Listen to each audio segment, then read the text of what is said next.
All right, hi everyone. We will be looking into chapter 5 of our text. We'll be looking into cost, volume, and profits, usually called CVP. To understand cost volume, that's the CVP relationship, it is essential first to grasp how costs behave. In this chapter, we will begin by outlining the key factors in cost behavior analysis. We're going to follow that by a discussion and illustration of CVP analysis. This chapter has 5 learning objectives, and each learning objective is going to be covered in a separate video. In this video, we'll focus on explaining variable and fixed costs as well as the relevant range with examples from the text. All right, learning objective 1, explain variable, fixed, mixed cost and the relevant range. Now let's begin by defining cost behavior analysis. The cost behavior analysis is a study of how specific costs respond to changes in business activity. And by business activity, I mean any activity that is related to the purpose of making profit. Some of the costs will change as the level of business activities increases, and some will remain the same regardless of the level of business activity. So for example, an Uber driver spends more on gas the longer he drives. And on the other hand, the cost of rent for a journal shop will remain the same, right? Regardless of an increase or decrease in the business activity level.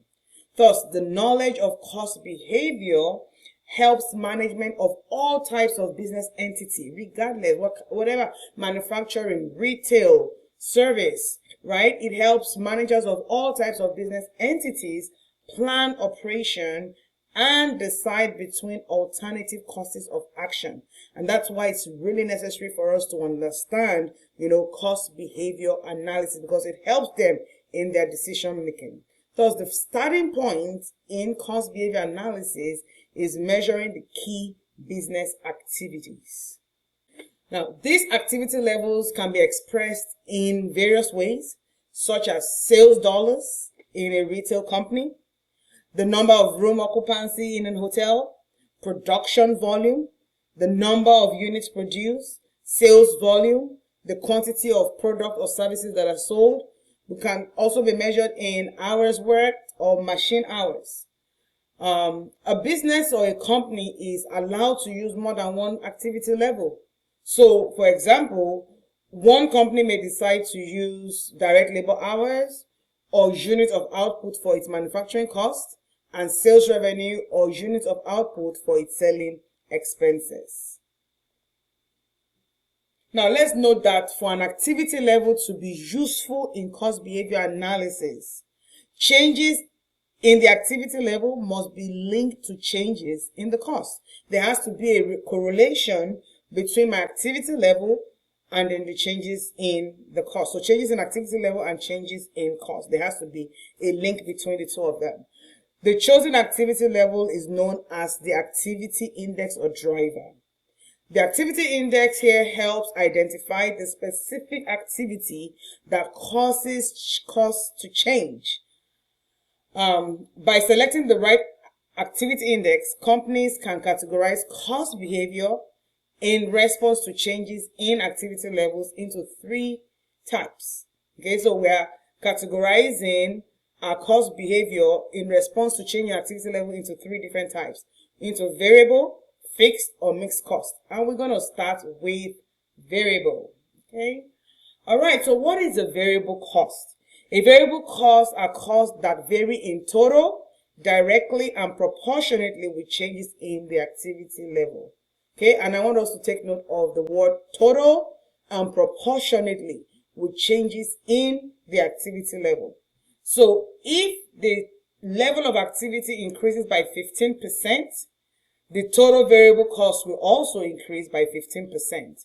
If the activity level is decreased by 10%, total variable cost will also decrease by what? 10%. Thus, for us to re-emphasize our first definition of variable cost, we said variable cost is a cost that varies in total, directly and proportionately with changes in activity level. Okay, in total, proportionately and directly with activity level, changes in activity level. All right, so another definition for variable cost is that it's also defined as cost that remains the same per unit at every level of activity. It remains the same per unit at every level of activity. So our emphasis here is the per unit. Okay, so this means that the unit variable cost is constant regardless of changes in the activity level. And we're going to look at an example that will help us to drive home explaining variable cost in total and in units. All right, so we have this illustration, which is Damon Company manufactures cell phones that contain $10 camera. The activity index is the number of cell phones that is being produced. Okay, as Damon manufactures each cell phone, the total cost of the camera used increases by what? $10. Okay, my total is increasing, but my unit is remaining the same. So as part A of this illustration 5.1 shows, total cost of camera will be $20,000 if Damon produces 2,000 cell phones. How did we get that? The 10 times the 2,000 gives me a total cost of $20,000. Okay? And 100,000 when it produces what? 10,000 cell phones. $10 times the 10,000 cell phones gives us 100,000. So we can see that as my level of activity increases, so also is my total cost changing proportionately with the level of increase in my business activity. Okay? All right. The same company, which is Damon, we're looking at part B of the illustration, 5.1. It shows the unit cost of $10 for the camera is the same whether Damon produces 2,000 or 10,000 cell phones. So, my unit's cost of $10 is remaining the same regardless of increase or decrease in the level of activity. Okay? All right, let's deal with fixed costs. Fixed cost is a cost that remains the same in total regardless of changes in the activity level within a relevant range. So again, for fixed cost, it remains the same, okay? Opposite of what we did in variable. Regardless of changes in activity level within a relevant range. And then the unit fixed cost varies inversely with activity. So as my volume increases, my unit fixed cost declines and vice versa. If my volume is decreasing, my fixed costs will be increasing. Okay, so what are some examples of fixed costs? We have the property taxes, we have insurance, we have rent, we have supervisory salaries, we have depreciation on buildings and equipment. Okay, now we're going to look at the same Damon Company as it relates to fixed costs. All right, so Damon Company leases its productive facility at a rent cost of $10,000 per unit. Total fixed cost for the facility will remain constant at every level of activity. Okay? So, illustration 5.2. The same Damon Company, on a per unit basis, the cost of rent will decline as activity increases. So, it shows us that at 2,000 units, the unit cost per cell phone is what? $5. How did we get the $5? The 10,000, which is the lease, divided by the units that are being produced to give us $5. Okay? As the activity level increases to 10,000 cell phones, I'm dividing my cost for the lease divided by the units produced to give me $1 per cell phone. Okay? So this further helps to reiterate that my total fixed cost remains the same regardless of the level of activity, as long as it's within the relevant range. And my unit fixed cost decreases as my level of activity increases, and vice versa. All right, let's talk about the relevant range. In the past slides, we have established that a straight line shows that changes in the activity index will result in a direct proportional change in the total variable cost. So again, a 10% increase in activity level will lead to a 10% increase in cost. Okay? Now the question is this always the case? Is this realistic? The answer is no. In most businesses, a straight line does not exist for variable cost throughout the entire range of possible activities.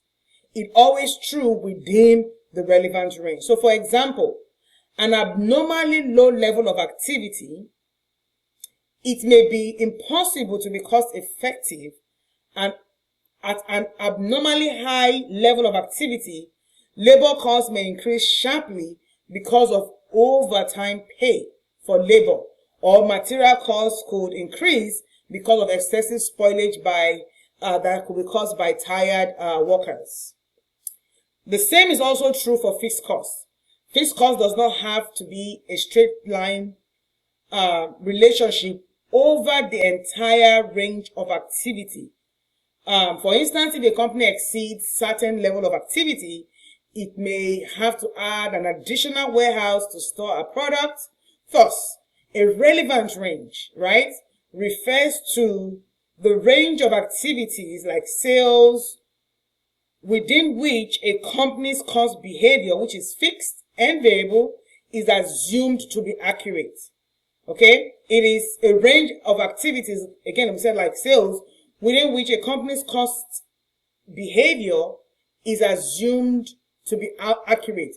Anything outside the relevant range will not allow for that direct proportional change, right, in activity that will lead to a proportional change in cost.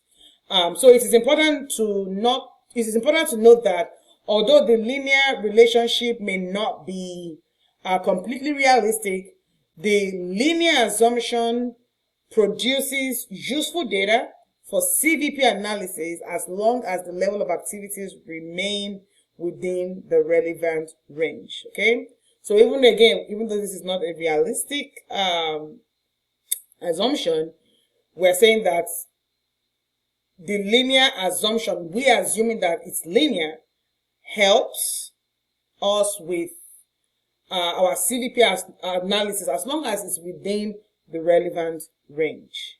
Okay, and in true life, most variable costs are curvilinear, right? They may not necessarily be directly and proportionate, but for the sake of the class, that is our assumption, and that's what we're going to be working with.